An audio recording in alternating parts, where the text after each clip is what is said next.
Hi. இப்போலாம் காலையிலேயே சாப்பாடு வேலை முடிச்சிடுறதால கீரை அதிகமாக சேர்த்துக்காம இருந்தோம். அதனால நைட்டே கீரையை வாங்கிட்டு வர சொல்லி க்ளீன் பண்ணி எடுத்து வச்சுட்டேன் காலையில் செய்கிறதுக்கு. ஆளினியே எனக்கு கொஞ்சம் ஹெல்ப் பண்ணிட்டு இருந்தா. கீரையில் 2 கீரை வாங்கிட்டு வர சொல்லியிருந்தேன். வெந்தயக்கீரை, பாலக்கீரை. அதில் வெந்தயக்கீரையை காலையில் பொரியல் பண்ணிட்டு கம்பு கூழ் செஞ்சு அதுக்கு சாப்பிட்டுக்கலாம்னு சொல்லிட்டு ஃபர்ஸ்டே கம்பு கூழ் ரெடி பண்ணிட்டேன். சாப்பிடும்போது சூடு கரெக்டாக இருக்கும் அப்படின்னு சொல்லிட்டு மதிய சாப்பாடுக்கு கொண்டக்கடலை போட்ட புளிக்குழம்பு, பாலக்கீரையை கூட்டு மாதிரி வச்சு அதுக்கு சைட் டிஷ்ஷாக வச்சுட்டேன். ரைஸ் வச்சுக்கிட்டேன். கீரையை வாஷ் பண்ணி எடுக்கிறதுக்குள்ளேயே என் கையெல்லாம் வரைச்சி போச்சு. தண்ணி அந்த அளவுக்கு ஜில்லுன்னு இருந்தது. எங்கள் வீட்டில் காலையில் டீ காஃபிக்கெலாம் வேலை இருக்காது. அதனால எந்திரிச்ச உடனே சாப்பாடு தான். ஆளினியும் எங்க கூட எந்திரிக்கிறதுனால நான் இந்த அளவுக்கு சாப்பாடு செஞ்சுட்டு அவளுக்கு சாப்பாடு ஊட்டுறப்ப அவளுக்கு பசி எடுத்துருது. பக்கத்துலேயே வந்து நின்றுட்டு அழுதுட்டு இருந்தா. அவளை தூக்கி வச்சுட்டு கொஞ்சம் நேரம் வதக்கி எல்லாம் பண்ணிட்டு இருந்தேன். அப்புறம் அவங்க அப்பா வந்தோடனே அவர்கிட்ட கொடுத்து விட்டுட்டு கடகடன் மற்ற வேலையும் பார்த்து அடுப்பை க்ளீன் பண்ணிட்டேன். ஆளினியோட அப்பா காலையில் சாப்பிட்றதுக்கு கூழையும் எடுத்து கொடுத்துட்டு அவருக்கு தேவையான சாப்பாடையும் பேக் பண்ணி அவரை அனுப்பிச்சி விட்டுட்டு ஆளினிக்கு சாப்பாடு ஊட்டினேன்.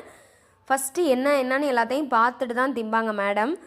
கீரையை வேண்டான்னு சொன்னால் அப்புறம் எப்படியோ அவளாம் மனசு வந்து எதுவும் ஆர்ப்பாட்டம் பண்ணாமல் சாப்பிட்டாட்டா.